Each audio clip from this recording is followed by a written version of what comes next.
August 1st, 1943, 177 American B-24s built to bomb at high altitudes, coming into the target at 30 feet. The single richest target in Europe lays before them. They hope to win it by surprise. They hope to be on it before the enemy can organize his defenses.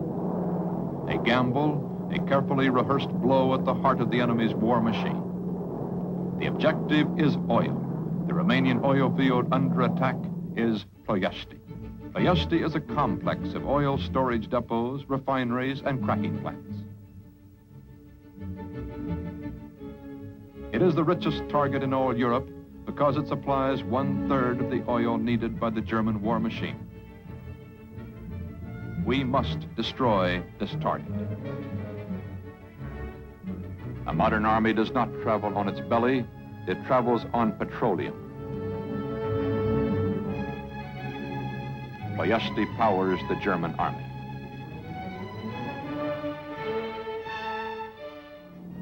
These planes have traveled 1,200 miles from Africa. We were gambling.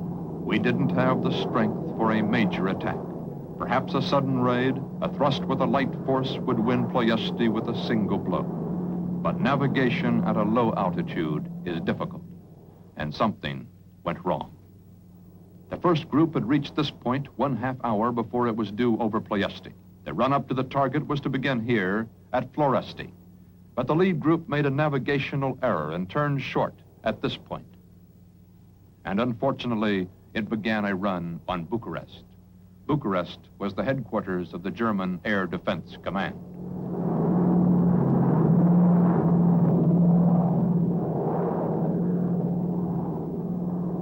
As the planes ran toward Bucharest, there was a moment of indecision.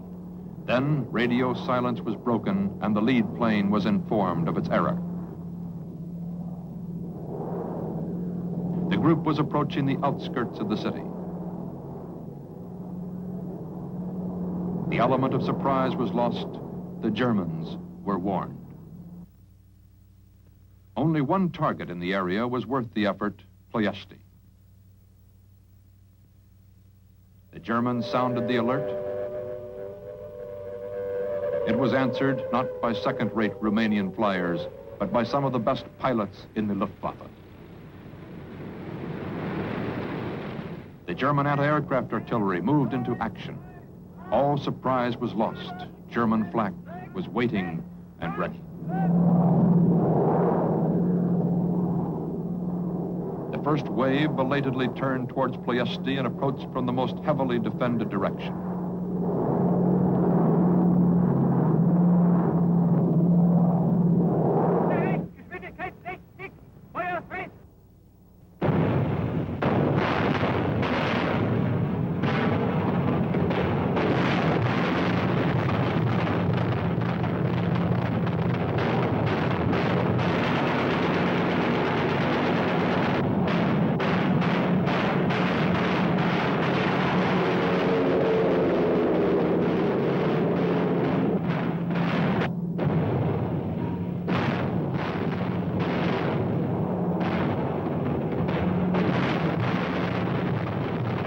Some planes of the first wave were forced to bomb targets not assigned to them. When we came in, we saw it. We'd timed it just wrong. The delayed action bombs of the first wave were going off ahead of us and under us.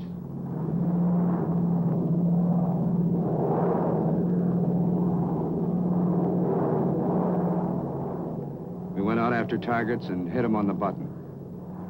In spite of delayed action bombs going off below us, flak, small arms, everything but slingshots, we barreled through and unloaded.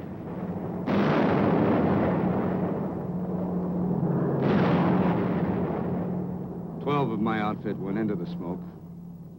Only 9 broke out on the other side.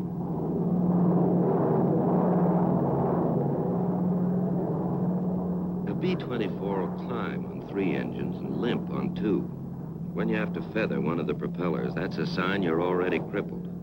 German fighters will try to finish the kill. There's nothing you can do but try to keep your place in formation. Hope you'll be lucky.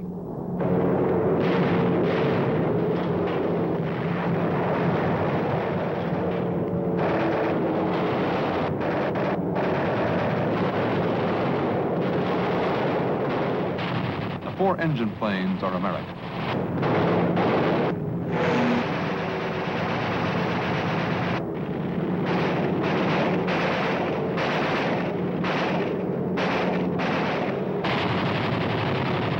The single engine are German. We are losing a third of the men and planes sent on the mission to Ploiesti. The victorious German fighter pilots buzz their own field.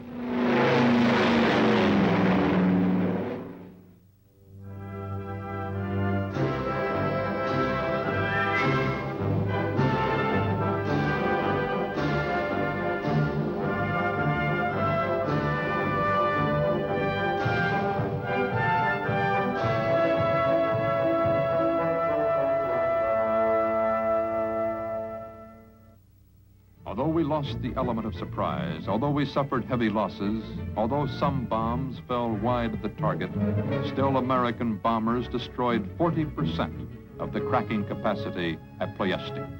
The raid on Ploiesti was the only single action in the war for which 5 Congressional Medals of Honor were awarded. A limited action on a limited scale, the first blow to Ploiesti was not a decisive one. We had planned 8 raids, but after this one, we did not have the strength to go back. Though the target burned, it still stood.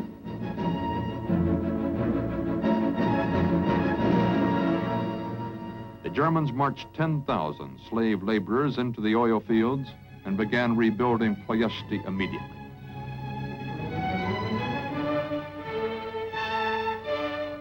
Our bombing produced a high degree of damage, but within 6 months, the cracking capacity of Ploiesti was back to normal. We would have to find another way to destroy it. 8 months later, we called for another strike against Ploiesti. We knew very little of the consequences of the raid. We only knew we had taken a beating. When they said it was Ploiesti again, you could feel the room stiffen. Nobody looked at the man next to him. I remember thinking, this is the quietest briefing room I've ever been in. After bombs away, we'll rally to the southeast and return to the base. Now we launched another raid from our newly won air bases in Italy. The target still stood. We tried another way to get it. A single raid, larger, stronger. New tactics, fighter cover, part of the way in. The American specialty of high-altitude precision daylight bombardment. We had improved. The Germans had improved too. Their radar screen was more complete. Enemy anti-aircraft had increased in density and accuracy.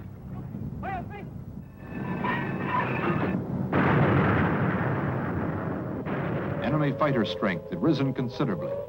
Pilots had been brought down from the Western Front. They were experienced and good.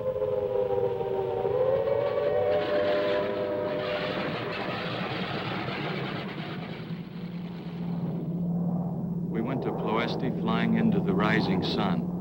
That's where the fighters like to come from, out of the sun, so you can't see them. They like to make a pass from in front of you, where you have less guns and where they hope to knock out the cockpit.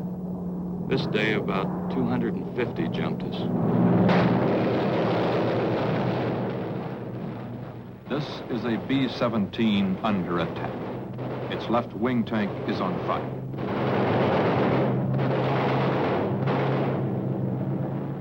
The left side of this B-24 is disintegrating.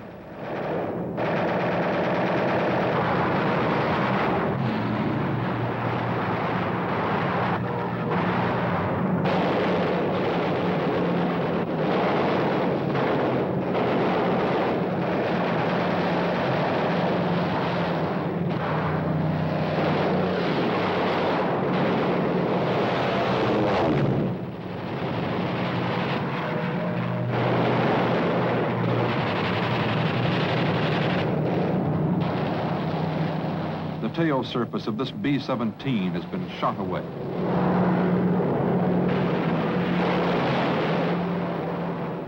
Over the target, the Germans added the last obstacle, flak and smoke. Smoke from 2,000 smoke pots drifts over Ploiesti. Drifts, clouds, obscures the target. There was nothing to do but drop our bombs into the smoke and hope by some chance they hit the refinery below.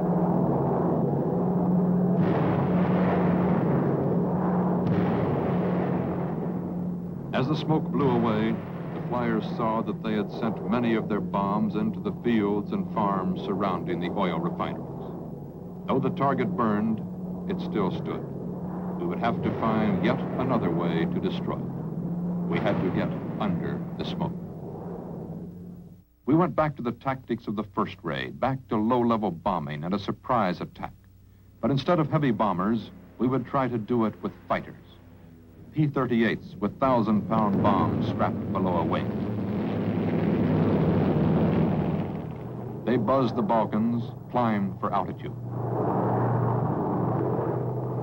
They stripped their wing tanks and went in, dive bombing.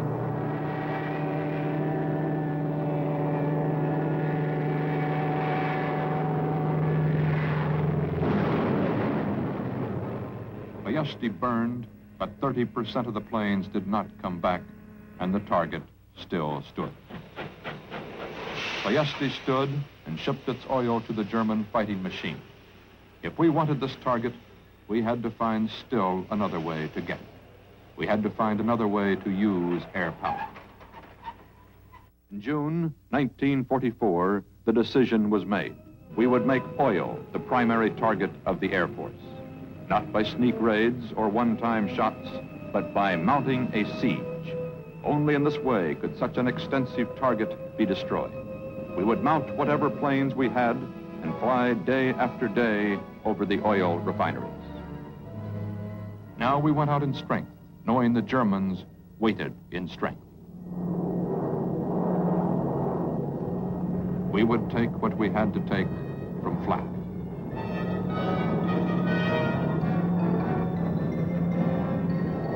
Each black smudge is a sphere of exploding steel some 20 yards across. The Germans were accurate. Sometimes they aimed directly at the planes.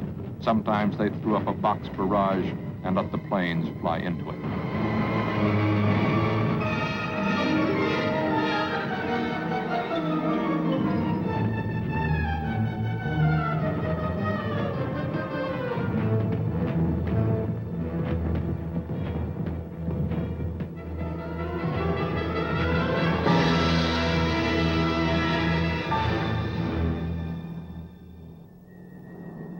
We would take what we had to take from flak, and when the flak stopped, the fighters came in.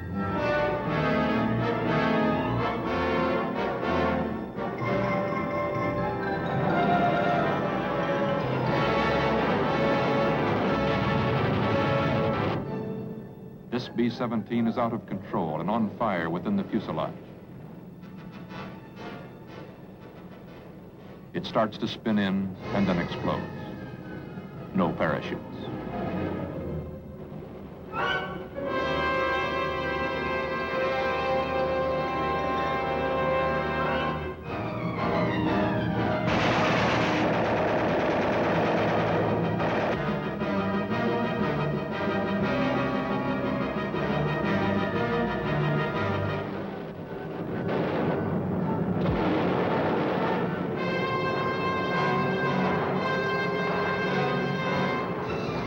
Another B-24 on fire, 10 men aboard. Count the parachutes. 1, 2.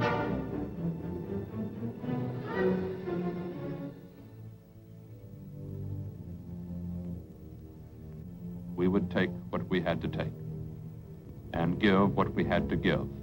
In prisoners,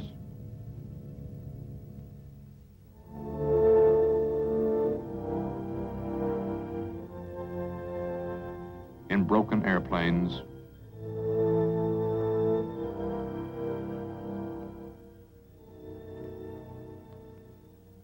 in wounded men chopped from the wreckage.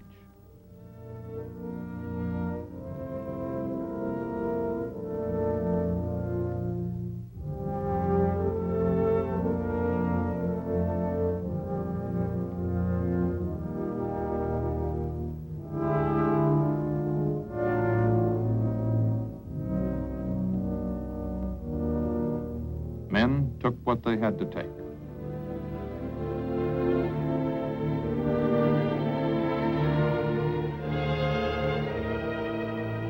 Some men gave everything they had to give.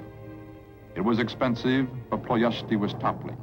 We had come to knowledge only combat could teach. Now long-range fighters were available, able to accompany the bombers all the way to the targets and all the way back. These are German planes seen from American gun sight cameras.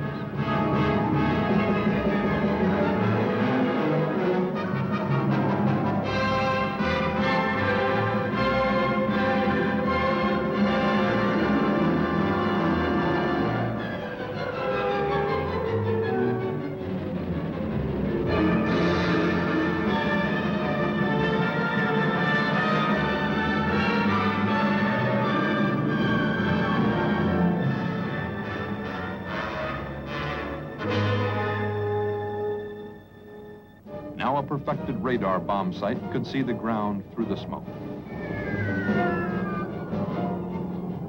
We sat over Ploiesti day after day and dropped ton after ton. We had learned that this was the only way to do it, to mount a siege and give everything we had to give. We gave Ploiesti 27 million pounds of bombs. Day after day, ton after ton.